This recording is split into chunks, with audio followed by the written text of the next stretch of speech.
오늘은 요한복음 4장의 말씀이 시작되는데 1절부터 오늘 9절까지의 말씀을 함께 봉독하시겠습니다. 요한복음 4장 1절부터 9절까지의 말씀입니다. 우리 찾으셨으면 함께 같이 한 목소리로 선포하시겠습니다. 시작. 예수께서 제자를 삼고 세례를 베푸시는 것이 요한보다 많다 하는 말을 바리새인들이 들은 줄을 주께서 아신지라. 예수께서 친히 세례를 베푸신 것이 아니요 제자들이 베푼 것이라. 유다를 떠나사 다시 갈릴리로 가실새 사마리아를 통과하여야 하겠는지라. 사마리아에 있는 수가라 하는 동네에 이르시니 야곱이 그 아들 요셉에게 준 땅이 가깝고 거기 또 야곱의 우물이 있더라. 예수께서 길 가시다가 피곤하여 우물 곁에 그대로 앉으시니 때가 6시쯤 되었더라. 사마리아 여자 한 사람이 물을 기르러 왔음에 예수께서 물을 좀 달라 하시니 이는 제자들이 먹을 것을 사러 그 동네에 들어갔음이러라. 사마리아 여자가 이르되 당신은 유대인으로서 어찌하여 사마리아 여자인 나에게 물을 달라 하나이까 하니 이는 유대인이 사마리아인과 상종하지 아니함이러라. 아멘. 아멘. 오늘 봉독한 말씀이 한 주간 예배 공간을 채운 것처럼 여러분의 삶의 공간을 능력으로 가득 채우시기를 주의 이름으로 먼저 축원합니다. 오늘 본문은 이 4장은 여러분이 잘 아시는 아주 유명한 이야기 중에 하나죠. 주님께서 사마리아 여인을 우물가에서 만난 이야기입니다.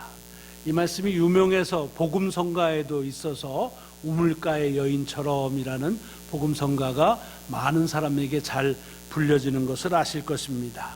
주님께서 이제 유대 지역에서 제자들과 함께 세례를 베푸시다가 다시 북쪽 갈릴리로 향해서 가시는데 사마리아를 통과해서 가시기로 그렇게 하신 것입니다.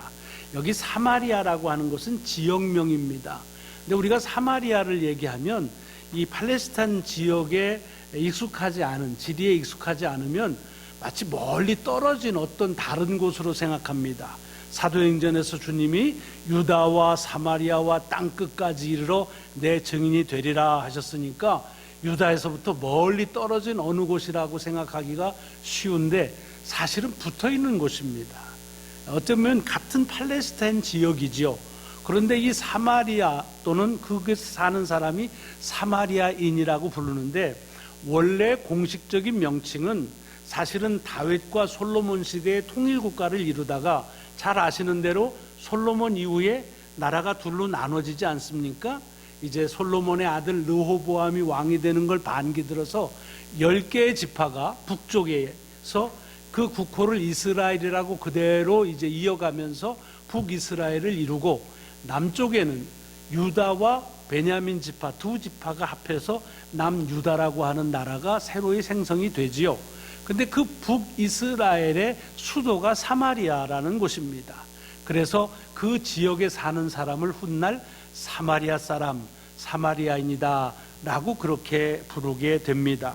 근데 오늘 본문 3절과 4절에 보면 주님께서 유대를 떠나서 유대에서부터 갈릴리로 가시는데 뭐라고 되어 있느냐 하면 사마리아를 통과하여야 하겠는지라 이렇게 되어 있습니다. 그 말은 무슨 소리예요? 뭐 가도 되고 안 가도 되는 게 아니라 반드시 사마리아를 꼭 거쳐 가시게 됐다, 이제 그런 말이지요. 이게 맞기도 하고 사실은 틀리기도 합니다. 무슨 얘기냐 하면 사실은 유다 지역 예루살렘이 있는 그쪽에서부터 저 위에 갈릴리로 갈 때에는 이 사마리아를 쭉 따라 올라가면 그게 제일 가까운 길입니다. 원래는 옛날에 그렇게 다녔습니다. 왜? 그것에 길이 나 있고 그 길이 가장 거리가 가깝기 때문에 그렇습니다. 그런데 주님 시대부터 뭐 거슬러서 수백 년 전부터 해서 사실은 유대 사람들은 그렇게 가는 그 빠른 길을 놔두고 요단강, 서쪽의 요단강가로 돌아서 갔습니다. 그러니까 사마리아 지역을 안 가려고 그랬습니다. 오늘도 본문에 보면은 이 사마리아 사람들하고 유대 사람들은 상종을 하지 않았다, 그렇게 돼 있습니다. 물론 남북으로 나눠져 가지고서 많이 갈등이 있고 했지만은 그것 때문에 된 것이 아니라, 이 말씀을 이해하기 위해서는 조금 역사적인 그런 그 간단한 배경을 아실 필요가 있습니다. 이미 아시는 분들이 많이 계실 터인데, 왜 이렇게 유대인이 사마리아인들과 상종하지 않으려고 하냐면, 원래는 같은 나라 한 민족이죠. 남쪽은 유대고 위는 북이스라엘인데 그 수도가 사마리아라 사마리아인이라고 부르는 거죠. 그런데 아시는 대로 북이스라엘이나 남유다나 하나님의 말씀에 순종하지 않아서 여러 차례 주님이 경고하셨음에도 불구하고 말을 안 들으니까 하나님이 징계를 내리셨는데, 그 징계가 뭐였습니까? 북쪽 이스라엘이 막 일어난 신흥 세력 국가인 아수르 제국에 의해서 망해버립니다. 점령을 당합니다. 그래서 속국이 되죠. 근데 그 아수르는 어떤 식민 정책을 썼냐 하면, 자기들이 점령한 나라를 다 그 사람들을 섞어버렸습니다. 그래서 강주 이주를 시켰어요. 남쪽에 사는 사람은 북쪽으로, 동쪽은 서쪽으로, 그렇게 섞어가지고서 강제 이주를 시켜 한 나라 백성을 만드는 겁니다. 여러분, 이 6.25 이후에 이북에서도 그런 강제 이주시켜가지고서, 물론 여러 가지 안보 문제 때문에 그랬다고 하지만 그런 정책을 썼습니다. 뿐만 아니라 민족과 민족이 같이 혼합해서 결혼을 하도록 그렇게 혼합 정책을 썼습니다. 그 결과 북쪽의 이스라엘 사람들, 북이스라엘에 살던 그 이스라엘 백성들은 멀리 저쪽 아수르 또는 다른 지역으로 강제 이주를 당하기도 하고, 또는 그 북쪽에 있는 사람들이, 그 이방인들이 와서 살기도 하고, 서로 혼합해서 결혼도 하게 됩니다. 그 결과로 소위 말하는 하나님의 백성으로서의 순수한 혈통은 더 이상 승계되지를 않게 된 거지요. 남유다는 어떻습니까? 남유다도 뭐 비슷합니다. 말 안 듣는 건 똑같지요. 요즘에 우리 말씀 묵상집에서 나오는 예레미야서를 보면은 하나님께서 이 남유다에 대해서 더 크게 노하십니다. 왜? 북쪽에 있는 이들을 망하게 하는 걸 뻔히 보았는데도, 그런데도 정신을 못 차리고 똑같은 나쁜 짓을 한다는 겁니다. 그래서 우리가 잘 아는 대로 이쪽 남쪽 유다는 아수르를 물리치고 더 큰 제국을 일으킨 바벨론에 의해서 나라가 망하게 되지요. 근데 이 바벨론은 워낙 이제는 제국이 크다 보니까 모든 자기들이 다스리는 나라를 다 혼합하는 정책을 쓰진 않습니다. 일부 강제로 이제 이주는 시킵니다마는 이 민족들마다 자기들의 가지고 있는 문화, 전통, 종교들을 그대로 이어갈 수 있게 해줍니다. 그 덕에, 덕이라는 게 이상하지만 그런 식민지 정책에 남유다에 있는 사람들은 유대인들끼리 결혼도 하게 되고, 유대인들의 그런 전통을, 그런 종교를 그래도 그나마 이어갈 수 있게 되는 겁니다. 사실은 북이스라엘보다 남유다인들이 더 신앙이 좋아서 자기 전통을 이어간 게 아니라, 지배하고 있는 그런 침략 국가의 식민 정책이 다르기 때문에 일어난 일입니다. 아시는 대로 그 다음 바벨론이 어디한테 망합니까? 페르시아 제국한테 망하지요. 근데 페르시아는 더 큰 나라입니다. 그렇기 때문에 이제는 여행의 주거에 제한을 두지 않고 여행을 자유롭게 하도록 해줍니다. 그래서 그 결과로 바벨론에 가서 있던 사람들 가운데 일부가 다시 유다 지역 예루살렘으로 돌아와서 아시는 대로 예루살렘 성전을 다시 복원합니다. 자, 문제는 그 다음부터예요. 사실은 이제는 북이스라엘이나 남유다는 나라가 없습니다. 이제는 페르시아 제국의 속국이 되었고, 그 다음 페르시아를 이어서 그리스 제국 때는 그리스의 지배를 받고, 그리스 다음에 로마가 이제 세계를 이제 통일했을 때는 그때는 로마의 지배를 받는 겁니다. 자기 나라가 없어요. 그럼에도 불구하고 이 남쪽 유다 사람들은 그나마 자기들이 그 유대인의 또는 하나님의 백성의 혈통을 마치 스스로 지킨 것처럼 생각해서, 그래서 북이스라엘에 사는 사람, 다시 말하면 사마리아 사람들은 그 전통을 지키지 못한, 순수를 잊어버렸다고 해서 그들을 비하하고, 이제는 더 이상 너희들은 하나님의 백성이 아니야 라고 그렇게 이제 하기 시작합니다. 그러나 사실은 이 사마리아인들 가운데서도 보면 유대인들보다 더 철저하게 자기들의 신앙과 그 종교의 신앙의 그 전통을 이어가려고 애쓴 사람들이 있습니다. 지금도 사마리아 지역을 성지순례 가보시면은 수백 명이 집단 생활을 하면서 오랫동안 하나님의 백성으로서의 자기들의 그 전통, 자기의 신앙을 계속 이어가고 있는 것을 볼 수가 있습니다. 그러니까 서로가 이런 자존심 싸움이 있는 겁니다.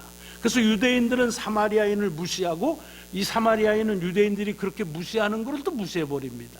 그러니까 서로 상종하지 않고 서로 만나기만 하면 대립하고 갈등이 생기는 거예요. 그래서 아예 유대인들은 사마리아 지역을 가지 않고 사마리아인들은 또 유대 지역으로 오지 않는 그런 일이 있습니다. 자, 그런데 오늘 본문에 보면 주님께서 유다에 있는 그 유대에 있다가 저 북쪽의 유대 지역에 포함된 갈릴리로 가시는데, 그런데 이 사마리아 지역을 통과하셔야만 된다라고 되어 있습니다. 이거는 그 길로 꼭 가야 되는 유일한 길이기 때문은 아닙니다. 말씀드린 대로 그런 갈등 때문에 많은 유대인들은 선회해서 요단강 서편 쪽으로 해가지고서 길이 멀어도 돌아서 갔습니다. 그러니까 주님도 유대인이시잖아요. 그러니까 반드시 그쪽으로 가셔야만 되고 가실 수 있는 곳입니다. 그런데도 많은 유대인들이 가기 싫어하는 이 사마리아 지역을 꼭 가야 된다고 하는 얘기는 뭐냐? 그 길이 유일하기 때문도 아니고 그 길이 가장 좋아서가 아니라 거기로 가야 되는 이유가 있기 때문이다 라고 하는 말씀으로 우리가 본문을 볼 수가 있습니다. 그 이유가 뭐냐? 오늘 본문에 구체적으로 나와 있진 않습니다. 그러나 말씀의 흐름을 보면 이 사마리아 지역에 가서 주님께서 하신 일이 뭔가요? 4장에 보면 딱 하나가 나옵니다. 사마리아 여인을 만난 이야기. 그러니까 우리가 이 말씀을 통해서 보면은 주님께서 사마리아 지역으로 굳이 유대인들이 가기 싫어하고 사마리아인들도 싫어하는데 오는 걸 굳이 거기로 간 것은 한 가지 이유, 거기에 있는 이 사마리아 여인을 만나기 위한 이유로 갔다라고 말씀해도 과언이 아니라고 하는 얘기입니다. 그렇게 올라가셨습니다. 그래서 사마리아 지역에 수가라고 하는 곳에 있는데 그 마을 좀 떨어진 곳에 야곱의 우물이 있습니다. 지금도 가면 있습니다. 그 야곱의 우물에 이제 사람들이 와서 물을 기어다가 이제 먹는데 그 야곱의 우물가에서 앉아 계십니다. 제자들은 먹을 걸 구하기 위해서 동네에 들어가고 혼자 계시는데 때가 오늘 본문에 보면 6시라고 그러는데 이게 지금 6시가 아니고 지금으로 따지면 정오 12시입니다. 대낮입니다. 한 대낮에 어떤 여인이 물을 길러 이 우물로 왔습니다. 그리고 그 여인을 보자 주님께서 물을 좀 달라고 그렇게 부탁을 합니다. 그랬더니 사마리아 여인이 우리가 아는 바대로 당신이 유대인인데 어떻게 내가 사마리아 여인이라는 걸 알고서 그렇게 물을 달라고 하느냐, 상종도 안 하는 사이인데 어떻게 그럴 수 있느냐라고 하는 것으로 반목을 하는 말씀이 오늘 본문에 나옵니다. 사실은 이제 계속해서 이 사마리아 여인을 만난 이야기가 이어질 터인데 오늘은 이 사마리아 여인을 주님이 만나신 까닭이 무엇일까? 왜 가지 않아도 되는 것을 굳이 구태여 일부러 그 사마리아 지역으로 가셔서 그 여인을 만나셨다는 이 이야기는 도대체 무엇을 우리에게 전하고 있나? 그 의도가 무엇을 이 요한은 말하고 있는지를 한번 집중해서 그 말씀 속에서 우리에게 주는 깨달음을 얻으려고 합니다. 그래서 9절의 말씀으로 오늘 봉독의 말씀을 마무리를 한 것입니다.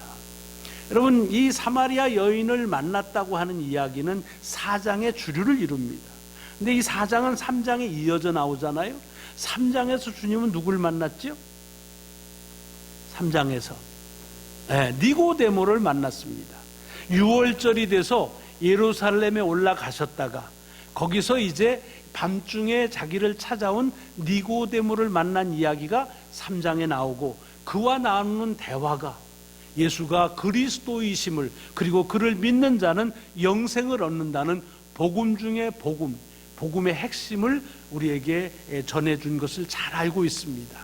저는 이 3장과 4장에서 주님께서 연이어 만난 이 두 사람의 이야기를 이 요한이 계속해서 우리에게 말씀하고 있는데, 그 이유가 무엇일까? 물론 수많은 이유가 있겠죠. 근데 그 중에서 하나, 제가 이 두 사람을 한번 비교해 보니까 그 가운데 주님께서 우리에게 주시는 메시지를 깨달아 알 수 있기에 그 말씀을 같이 나누려고 합니다.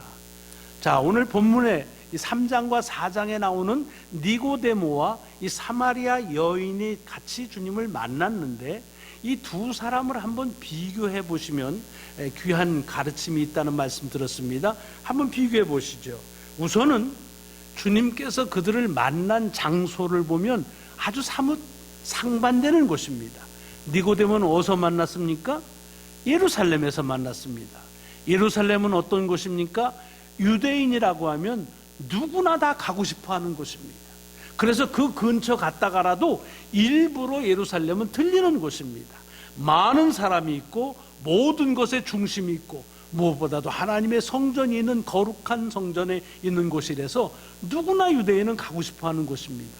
반하여 이 여인은 어디에서 만났습니까? 사마리아 지역에 있는 수가성에서 만났습니다. 유대인이라고 하면 아무도 가고 싶지 않은 곳입니다. 절대로 안 가고 갈 일이 있어도 돌아서 피해서 가는 곳입니다. 참 상반되지요. 한 곳은 사람들이 가고 싶은 곳에서 만나고, 한 곳에서는 사람들이 가고 싶지 않은 곳에 있는 일을 만납니다. 시간도 두 개가 굉장히 반대가 됩니다. 주님을 니고데모는 언제 만났지요? 밤중에 만났습니다. 밤중에 찾아온 니고데모를 밤에 만났습니다. 이 여인은 언제 만났다고요? 한 대낮에 만났습니다. 낮과 밤, 아주 상반되는 그런 시간대지요. 네. 물론 이렇게 상반되게 찾아온 이유는 같습니다. 니고데모가 밤중에 찾아온 이유는 뭐였어요? 사람들이 자기를 알까봐, 그래서 사람들 몰래 그렇게 찾아오느라고 밤중에 찾아왔다고 그랬습니다. 이 여인이 대낮에 물을 길러 온 이유는 무엇일까요? 같은 얘기입니다. 사실은 물을 대낮에 길러 다니지 않습니다. 선선한 아침이나 저녁 나절에 다니지요. 그런데 대낮에 물 길러 왔다는 말은 다른 사람들이 물 길러 오지 않는 시간대에 그냥 다른 사람들의 시선을 피해서 오고 싶어 하는 그런 때입니다.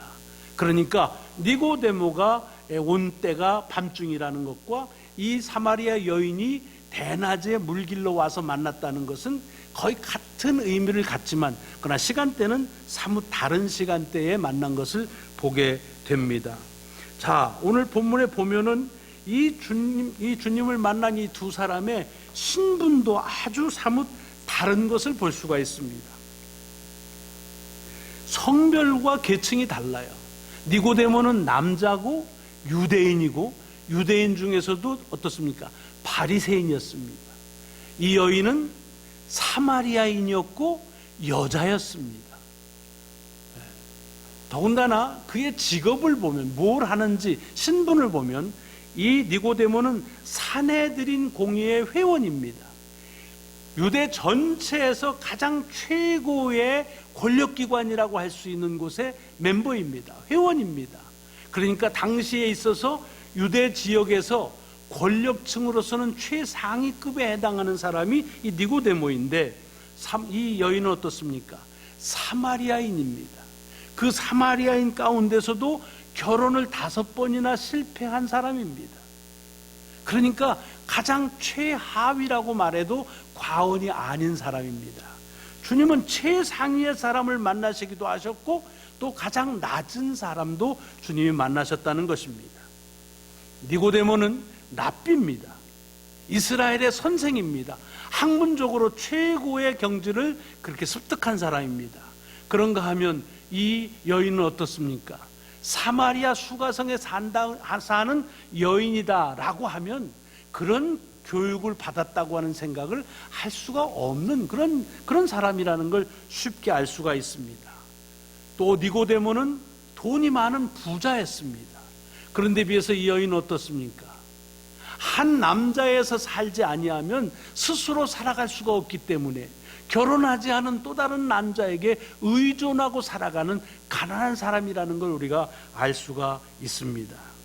주님을 만난 것도 니고데모는 주님을 찾아서 만났고, 이 여인은 주님을 찾아오는 생각도 못했는데 주님이 찾아오셔서 그래서 만나게 된 것이라는 얘기입니다.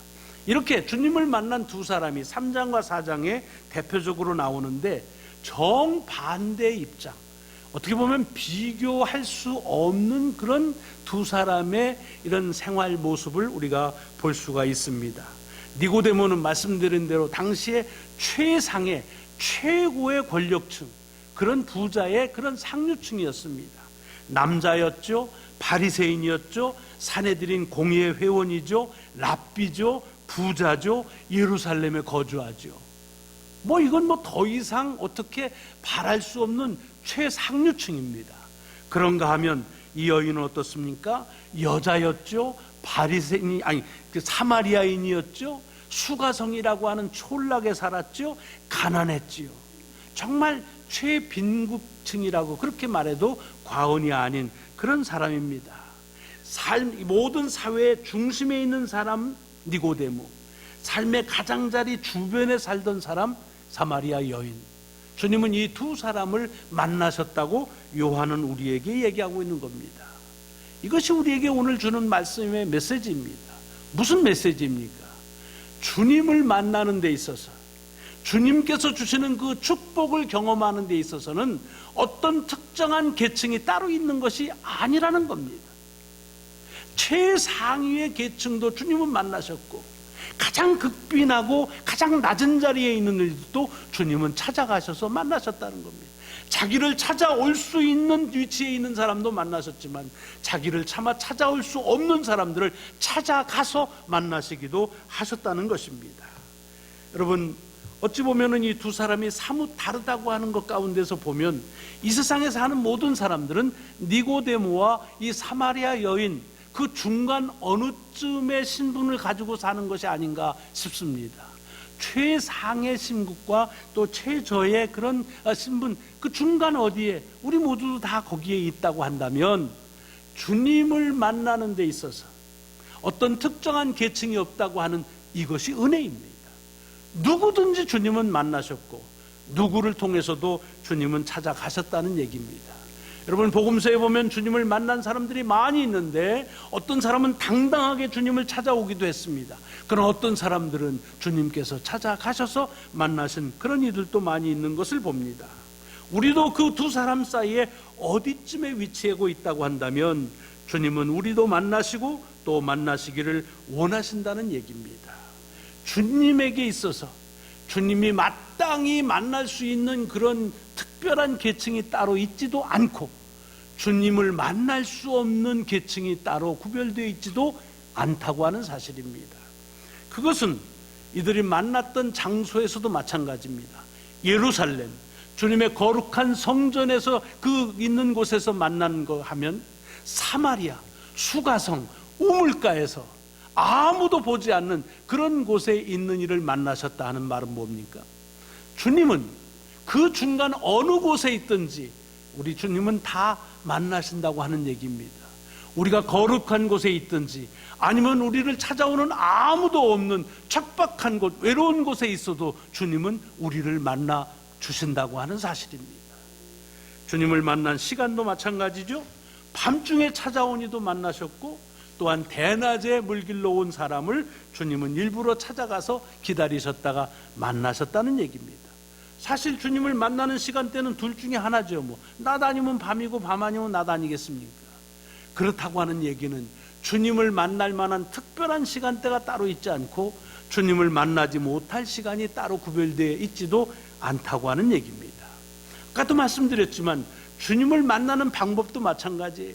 주님을 찾아온 사람도 주님은 만나시지만, 주님을 찾아오지 못하는 사람들을 일부러 찾아가서 기다려서 만나시기도 하신다는 말씀입니다.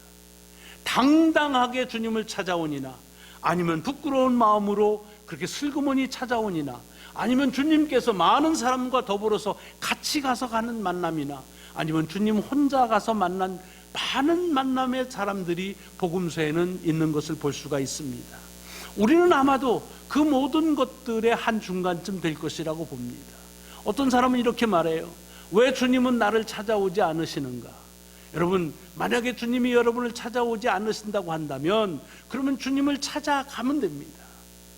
또는 나 같은 거를 주님이 찾아오실까? 혹시 그런 마음이 든다면 사마리아 여인을 기억하십시오.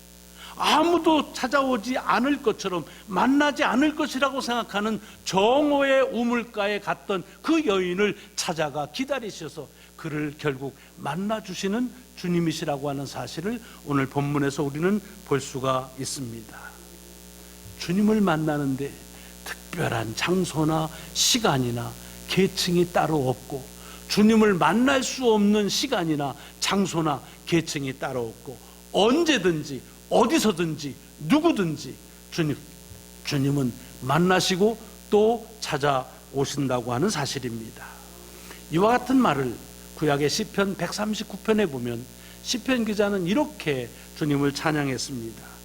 여호와는 나를 아신다. 내가 앉고 일어섬을 아시고 멀리서도 내 생각을 밝히 아신다. 나의 모든 길과 나의 모든 행위를 아시고 내 혀에 말을 알지 못하는 것이 하나도 없으시다. 그러기에 내가 주의 영을 떠나서 어디로 가고 주의 낯을 어디에 가서 피할 수 있는가? 피할 데가 없다.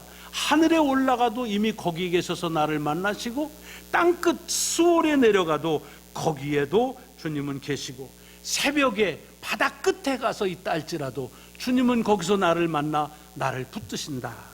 그래서 흑암 속에 나를 숨겨도, 또 깊고 은밀한 곳에 숨어도 나를 숨길 수 있는 곳은 아무데도 없다라고 하면서 유명한 고백의 말씀을 합니다. 주님은 내 형질이 이루어지기 전에 이미 주의 눈이 나를 보셨고, 나를 위하여 정한 날이 하루도 시작되기 전에 주의 책에 다 기록이 되었다. 이것이 사실은 우리가 주님을 믿으며 살아갈 수 있는 삶의 소망의 근거입니다. 어디서든지 언제든지 누구에게도 주님을 만날 수 있다고 하는 이 사실이 우리에게는 삶의 대단히 귀중한 근거임을 믿으셔야 할 것입니다. 오늘 세계 성찬주일입니다.